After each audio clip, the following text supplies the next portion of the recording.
Assalamualaikum warahmatullahi wabarakatuh.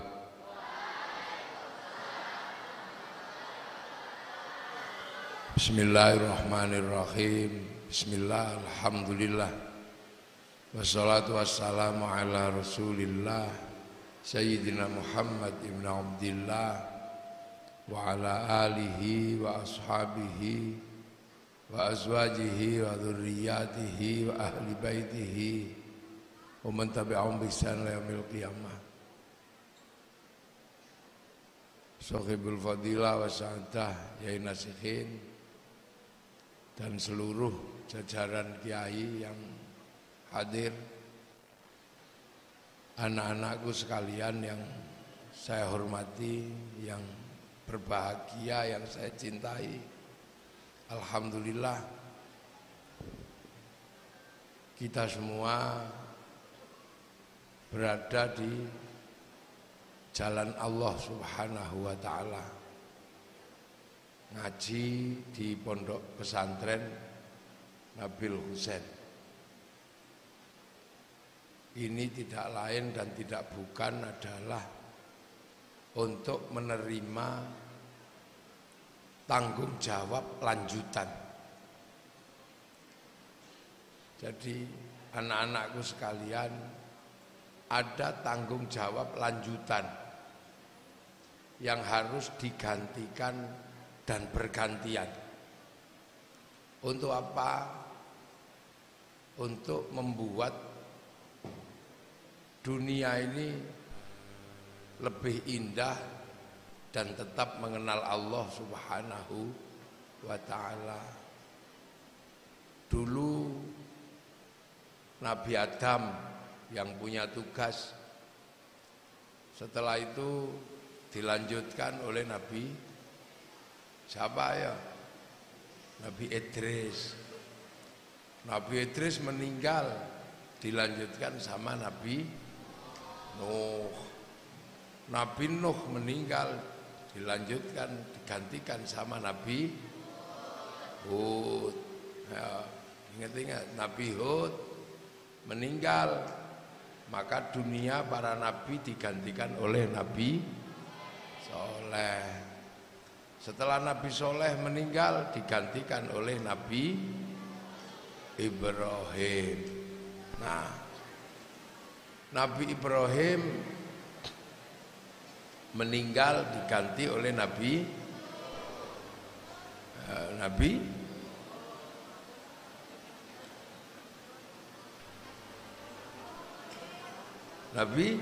Lot. Ya bener.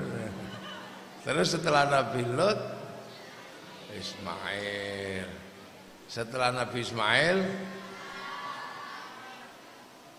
ayo, Nabi Ishak. Setelah Nabi Ishak, setelah Nabi Yakub, setelah Nabi Yusuf, setelah Nabi Ayub, setelah Nabi Syuaib, apa? Musa. Terus setelah itu Harun. Terus Nabi Ilyasa. Terus setelah itu Nabi Dzul. Terus ayo lo ya diapalke, biar tahu gantian. Ya. Setelah Nabi Musa, Nabi Ilyasa. Terus Dzul Ifli. Terus Nabi setelah Nabi Dawud, Nabi Sulaiman. Terus setelah Nabi Sulaiman, setelah Ilyas, setelah Nabi Yunus, setelah Zakaria, setelah Yahya, Nah setelah Isa, itu makanya dieling-eling, ya diinget-inget Aqidatul Awam. Belajar ndak? Ayo dihitung. Hum Adamun Idrisuno Khun Huduma Soleh wa Ibrahimu kullun muttaba. Terus Ma'ilu Ishaku kadza Yaqubu Yusufu wa Ayyubu kadza Syu'aibu Haruna wa Musa wal Yasa Dzulkifli Dawudu Sulaiman Taba Ilyasu Yunusu Zakaria Yahya Isa wa Qoha Khatimun Tahoya. Loh kan? Itu namanya Aqidatul Awam. Jadi semua berganti. Nabi gantian karena manusia meninggal. Setelah itu nabi terakhir Nabi Muhammad menjadi nabi akhirnya meninggal. Itu perjuangan dakwahnya diganti oleh sahabat. Siapa sahabat? Abu Bakar, Umar, Utsman, Ali. Nah, ini ya. Setelah sahabat Ali ada putra sahabat Ali namanya Sayyidina Hasan Husain. Sayyidina Hasan Husain meninggal, diganti untuk berdakwah oleh putranya namanya Sayyid Ali Zainal Abidin. Sayyid Ali Zainal Abidin meninggal, ganti putranya lagi menjalankan dakwah namanya Sayyid Bakir. Sayyid Bakir meninggal, namanya manusia, diganti namanya Sayyid Ja'far Shodiq. Sayyid Ja'far Shodiq meninggal, diganti oleh keturunannya yang mengajar agama namanya Sayyid Ali Uraidi. Sayyid Ali Uraidi punya pondok, punya murid, ganti meninggal namanya Sayyid Muhammad. Sayyid Muhammad punya pondok, ganti lagi meninggal, teruskan santrinya namanya Sayyid Isa An-Naqib. Sayyid Isa meninggal, diganti lagi oleh putranya terusannya namanya Sayyid Ahmad Al-Muhajir. Nah, dieling-eling Sayyid Muhajir meninggal juga namanya manusia. Dakwah Islam diganti oleh keturunannya namanya Sayyid Ubaidillah. Terus meninggal lagi diganti oleh keturunannya namanya Sayyid Alwi. Meninggal lagi ganti Sayyid Muhammad. Meninggal lagi ganti Sayyid Alwi. Meninggal lagi diganti oleh Sayyid Ali Khalid Qasam. Meninggal lagi Islam dibawa oleh putranya Sayyid Ahmad Sohib Mirbad. Meninggal lagi diganti oleh putranya namanya Sayyid Alawi Amil Faqih. Meninggal lagi diganti oleh keturunannya namanya Sayyid Abdul Malik. Nah itu udah sampai Mongol. Terus diganti oleh putranya namanya Sayyid Ahmad Jalaluddin.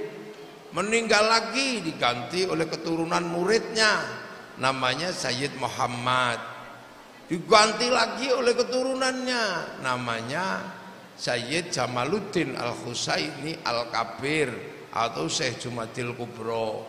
Meninggal lagi diteruskan oleh keturunannya namanya Sayyid Ibrahim Asmoro Kondi. Meninggal lagi teruskan Raden Rohmat Sunan Ampel. Meninggal lagi teruskan putranya Sunan Bonang.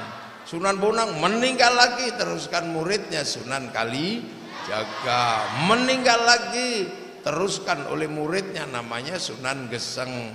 Meninggal lagi teruskan muridnya Pangeran Benowo. Meninggal lagi teruskan muridnya namanya Sayyid Abdurrahman. Sayyid Abdurrahman Pase di Lasem. Meninggal lagi teruskan muridnya namanya Kiai Jabbar. Meninggal lagi teruskan muridnya Kiai Sufyan. Meninggal lagi teruskan muridnya namanya Kiai Abdul Halim. Meninggal lagi teruskan muridnya namanya Kiai Abdul Wahid. Meninggal lagi teruskan muridnya Kiai Khairon. Meninggal lagi teruskan muridnya namanya Kiai Asy'ari. Meninggal lagi teruskan oleh putranya Kiai Hashim Asy'ari mendirikan Nahdlatul Ulama. Meninggal lagi teruskan murid-muridnya, ada teruskan oleh Kiai Abdul Karim Lirboyo dan terusnya. Ada yang meninggal teruskan oleh Kiai Khudori Tegalrejo. Meninggal lagi teruskan oleh murid-muridnya, banyak sekali murid-muridnya sampai Kiai Nasihin. Nah, ya meneruskan. Nanti beliau nggak ada, sampean yang meneruskan. Lah itulah makanya ada al-ulama warasatul anbiya. Jadi sampean disiapkan untuk menjadi penerus yang mengemban agama Allah. Nah sampean makanya belajar yang benar, karena di pundak para penerus ini kalianlah ulama berikutnya.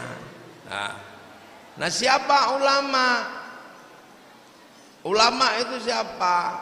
Di dalam Al-Quran disebutkan innama yakhsyallaha min ibadihil ulama. Hanya orang-orang yang takut kepada Allah yang disebut ulama. Makanya sampean diajari ilmu dan diajari punya sifat dan watak takut kepada Allah. Makanya selain mendapatkan ilmu, santri mendapatkan sabar, mendapatkan ikhlas, mendapatkan syukur.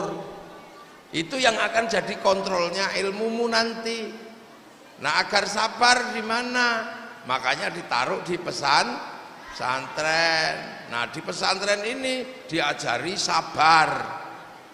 Makanya orang santri harus sabar antri mandi, sabar nunggu temannya gak selesai, sabar kalau lagi gudiken yang sabar kangen orang tua, sabar bangun tidur menginjak ilere koncone ya sing sabar ya.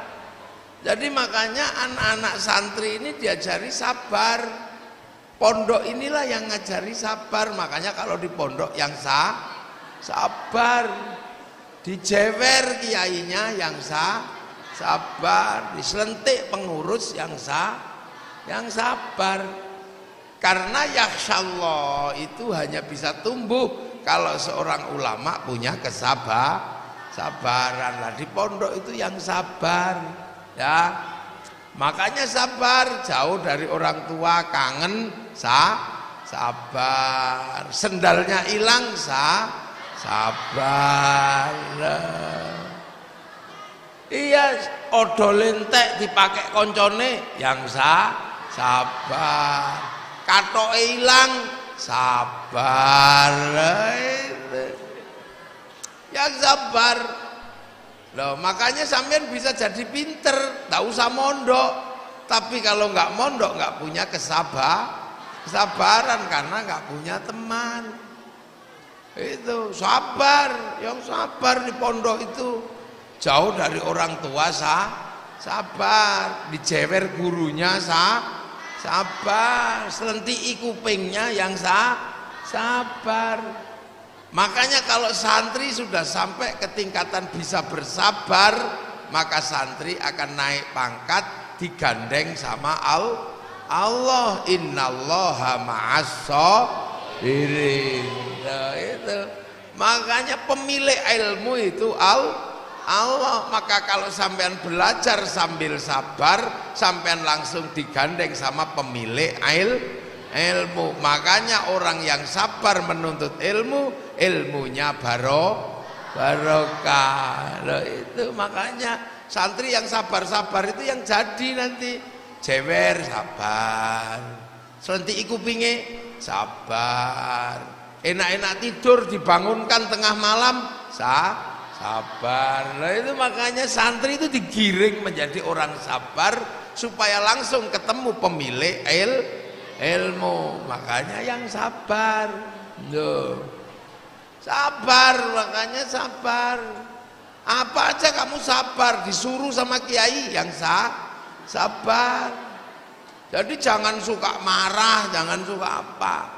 Karena orang yang suka marah tidak sabar, dan orang yang tidak sabar jauh dari pemilik ilmu. Tapi kalau orangnya sabar, ma'asobirin bareng sama Allah. Loh, makanya santri itu diajari sabar itu supaya terhubung langsung dengan pemilik ilmu. Innallaha ma'asobirin. Di mana orang mencari ilmu sambil bersabar kalau tidak di pesantren? Mau marah nggak enak sama gurunya, mau ngamuk nggak enak sama gurunya. Yang sabar.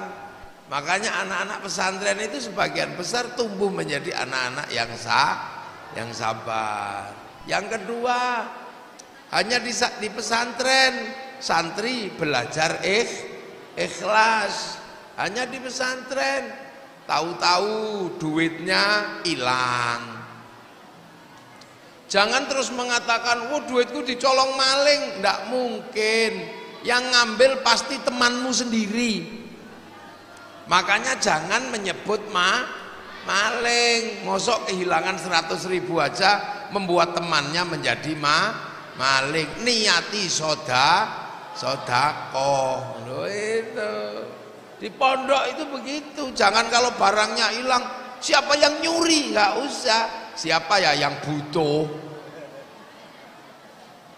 Makanya anak-anak yang ikhlas barangnya dipakai temannya, ini anak-anak yang kuat. Karena hanya orang ikhlas yang tidak bisa diganggu sama iblis. Iblis gak akan ganggu orang-orang yang ikhlas. Makanya di pondok itu belajar ikhlas. Tahu-tahu sempaknya dipakai temannya. Yang ikhlas ya sudah. Ya, yang ikhlas. Tahu-tahu bajunya, jubahnya dipakai temannya, pecinya loh yang ikhlas. Makanya di pondok itu belajar ikhlas. Orang tua juga harus mengajarkan yang ikhlas. Nak, duitmu hilang ya? Iya Pak Ustadz, duit saya hilang. Yang ikhlas. Sudah Ustadz ganti. Itu ganti sama ustadznya. Makanya ustadznya harus selalu banyak punya duit itu ustadznya, agar keikhlasan terjaga. Ya sampean kalau barangnya hilang yang ikhlas, dijewer yang ikhlas, jangan marah. Karena kalau latihan ikhlas di pondok itu berhasil, orang ikhlas itu gak akan diganggu iblis, aman dari godaan iblis. Itu ikhlas, makanya latihan yang ikhlas di pondok itu. Nah, terus di pondok jauh dari orang tua, jauh dari keluarga, bisa makan alhamdulillah. Sakit ada temannya yang mijeti, alhamdulillah. Gak bisa nyuci, ada temannya yang bantu nyuci, alhamdulillah. Apapun yang mendapatkan nikmat sekecil apapun, ayo latihan syukur, alhamdulillah. Kenapa latihan syukur itu penting?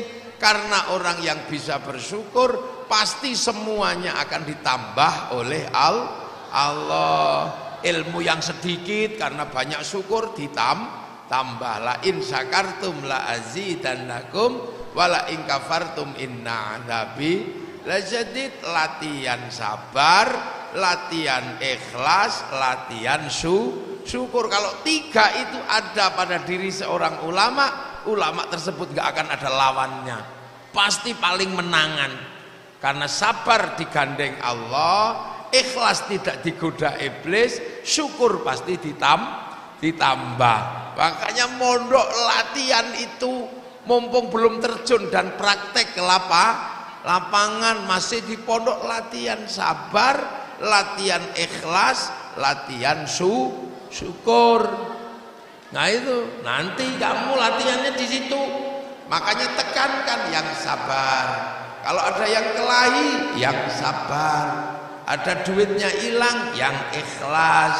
Dapat sedikit apapun, yang syukur. Kalau 3 itu kamu dapat, begitu nanti kamu menjadi ulama berikutnya, kamu gak akan ada lawannya. Kamu pasti paling menangan. Kamu pasti paling menangan. Digandeng Allah karena sabar, tidak digoda iblis karena ikhlas, selalu ditambah karena syukur. Itu rumus dasar pesantren. Makanya ulama-ulama itu kuat karena apa? Sabar, ikhlas dan syukur. Lah nanti baru kemudian ilmu ini rofa yarfa'illahu alladzina amanu minkum walladzina utul ilma darajat. Langsung naik ya, naik. Jadi orang yang punya ilmu derajatnya naik. Nah, itu rofa kan.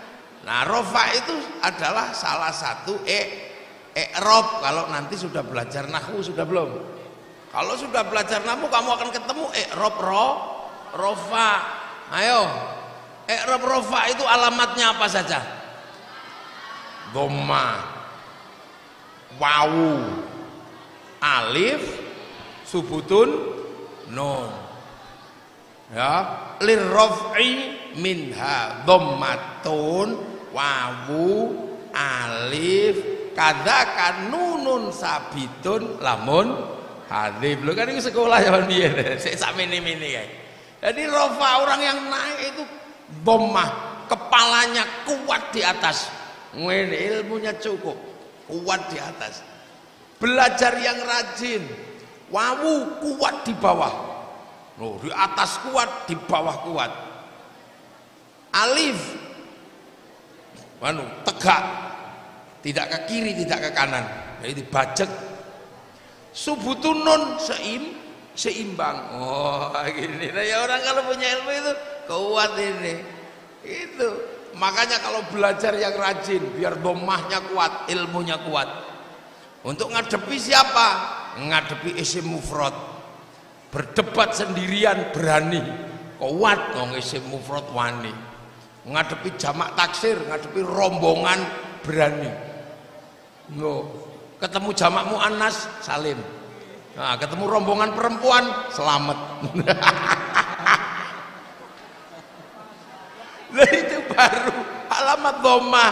Belum yang lain, belum yang wawu, belum yang alif, yang subutun nun. Komplit kalau rofa itu menghadapi kehidupan.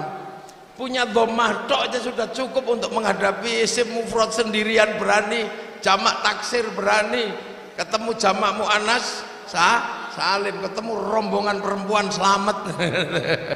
Kalau ndak kuat ininya, ketemu satu mingsle.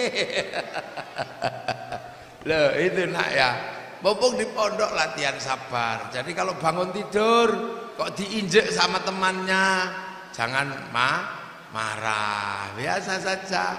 Makanya dulu waktu saya kecil di pondok seusia kamu, wah itu beling-beling. Temennya kasih telek sininya, kasih telek ayam itu di sininya, temennya itu, temen saya tak kasih sininya. Terus hidungnya tak kilen, kan gatel, bau. Ada yang sholat, langsung lari, langsung sholat, nggak kena takzir.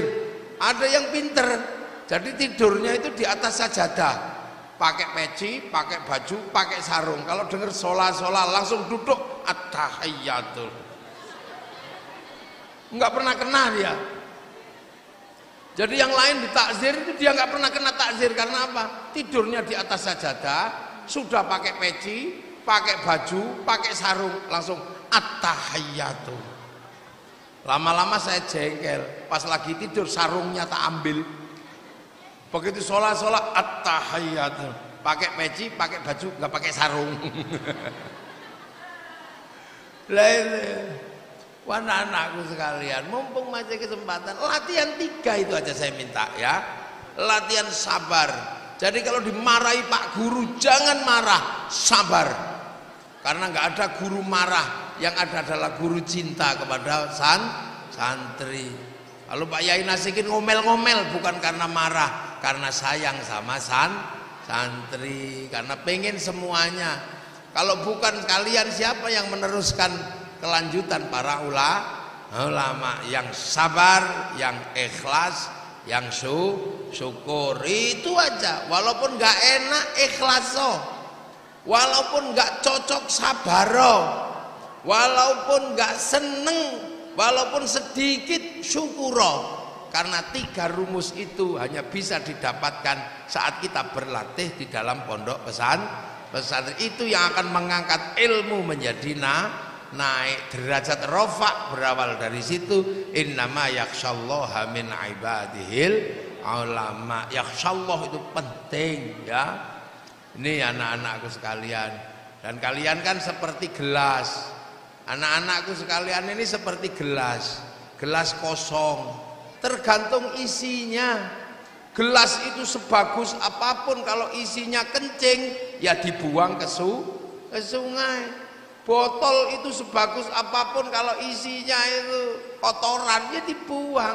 Walaupun botolnya jelek, tapi kalau isinya itu madu pasti naik ke atas lemari. Walaupun hidungnya pesek ya.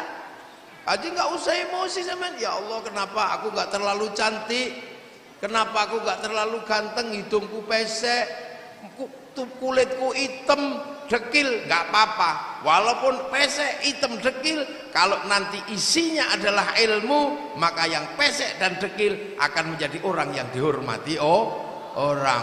Walaupun ganteng cantik tapi nggak ada isinya, haho gitu, nggak ada orang menghargai. Nah gitu. Itu walaupun hitam kulitnya. Kenapa saya bisa duduk di sini? Ayo. Karena saya diajari ngaji dulu waktu kecil. Isinya ilmu. Orang nunggu saya, bukan nunggu wajah saya. Yang lebih ganteng banyak. Ya kan, nah itulah isinya, gunanya isi. Kalau bungkus saja, Kiai Nasihin ini bungkusnya juga nggak ganteng. Ya kan, gemblu apa gemuk gitu. Ini beliau ini juga hitam kayak gitu, tapi isinya ilmu. Maka disebut ulama, disebut kiai. Orang datang minta doa, orang datang minta nasihat. Karena apa? Ilmu, bukan karena hidungnya. Kalau hidungnya pesek ya nasihin ini nggak cukup dibagi 10 orang. Tapi ilmunya cukup loh. Makanya sampean kalau nanti gede, yang dilihat bukan tubuhnya. Kalau masih gadis, masih jejaka, yang dilihat hidungnya, yang dilihat matanya. Tapi begitu usia 30 ke atas, apa? Yang dilihat adalah ilmunya. Makanya foto model itu laku sampai usia 30, bahkan mungkin 25. Artis-artis sinetron itu laku sampai usia 25. Karena apa? Ya yang dijual adalah kecantikan dan kegantengan. Tapi kalau kiai walaupun tua-tua ngomong ditunggu orang, nasihatnya diminta orang. Lah itulah bedanya ilmu dan bukan ilmu. Makanya beruntung sampean punya tempat untuk menuntut ilmu. Semoga semuanya bermanfaat, ilmunya manfaat, diberkahi oleh Allah ya. Saya nitip doa, dihafalkan nanti ya, dibaca habis subuh. Ini agar punya ingatan yang kuat, punya daya ingat yang kuat, instalasi hafalan yang kuat. Itu direkam, nanti dibagi di rekamannya. baca habis subuh sebelum matahari terbit. Allahumma sholli wa sallim wa barik ala maulana Muhammadin wa ala alihi nuril mudhibi lin nisyani binurihi fi kulli lamhatin wa nafasin adada ma wasi'ahu ilmullah. Baca sebelum matahari terbit sehabis subuh, ada rekamannya. Kalau mau ngaji baca doa Allahumma ftah alayya futuhal arifin bi hikmati kawan sur alayya rahmatak wa dzakirni ma nasitu ya dzal jalali wal ikram. Baca. Nah itu udah ada rekamannya, nanti dicari ya. Dan jangan lupa sehabis sholat doakan orang tua. Jangan pernah lupa doakan orang tua. Fatihah untuk orang tua kalau sudah meninggal ya, Fatihah. Kalau masih hidup ya ila ruhi wa jasadi bapak ibuku, Fatihah gitu ya. Nggih. Atau Rabbighfirli, jangan lupa liwalidayya warhamhuma kama rabbayani shaghira, jangan lupa itu. Dan jangan sekali-sekali suudzon sama guru, jangan sekali-sekali suudzon sama kiainya, karena itu rumusnya ilmu. Semoga semua dalam ridho Allah Subhanahu wa taala. Al-Fatihah. Shiratal ladzina an'amta 'alaihim ghairil maghdubi 'alaihim waladdallin. Amin. Bismillahirrahmanirrahim. Alhamdulillahirabbil alamin. Hamdan na'imin hamdan syakirin hamdan yuwafi ni'amahu wa kafi mazida. Ya Rabbana lakal hamdu kama yanbaghi li jalali wajhikal karimi wa 'azimi sultanik. Allahumma iftah 'alayyana futuhal 'arifin hikmatika wansur 'alaina rahmatak wa dzakirna wa nasina dzal ikram. Birzaka ya Allah, bisyarika ya Allah. Bihaqqi Rabbana inni askantu min dzurriyyati biwatin ghairi dzi zar'in 'inda baitikal muharram. Rabbana liyuqimus sholata faj'al 'afidatan minan nasi tahwi ilaihim warzuqhum minats thamarati lahum yashkurun. Ij'al auladana dzurriyyatina talamidan ahlil 'ilmi ahlil khair al-ibadil muqammisun qiyamah bidul iman. Ya baina ummahatina min syayikhina wa ja'al masyayikh mu'assis hadzal ma'ati Allah. Allahumma ighfir lahum warhamhum wa'afihim. Allahumma la tahrimna ajrahum wa la taftinna ba'dhum wa firna lahum. Allahumma ij'al qabrahum mutamirratul jinan. Allahumma ij'al matahum radiyallahu anhu wa Muhammad Rasulullah bi aqim ma narji ila rabbika radiyatan mardiyah fadkhuli fi ibad wa khul jannati. Allahumma shalli wa sallim wa barik ala maulana Muhammadin wa ala alihi bil nisyan bi nurihi fi kulli lamhatin wa nafasin adada ma wasi'a ilmu Allah. Sallallahu alaihi wasallam Muhammadin walhamdulillahi rabbil alamin. Al-Fatihah. Ghairil maghdubi 'alaihim waladdallin. Amin. Assalamualaikum warahmatullahi wabarakatuh. Allahumma shalli ala sayyidina Muhammad. Allahumma shalli wa sallim wa barik.